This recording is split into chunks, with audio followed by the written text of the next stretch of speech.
به یاد قدیم میخوایم چلبک واسهتون درست کنم. حالا این خمیر رو بگیرین تا من بقیهش رو بهتون بگم. خب مرحله دوم همه را اینجوری روغمال منه روغم میده. چلبک میخوای پزا چلبک.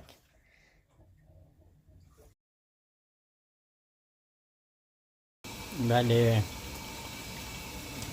این از مرحله نیمه نهایی.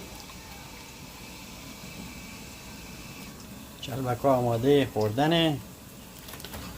هر کی میلش کشید یا هوس کرد تشریف بیاره منزل ما، جاتون خالی. خب بچه ها اینم نتیجه. یک کمی شکرم ریزی اشنا آریان قوام کرده بر خود خیلی گفته باشه فردا صبح صبحانه بخور. تمام بفرمایید.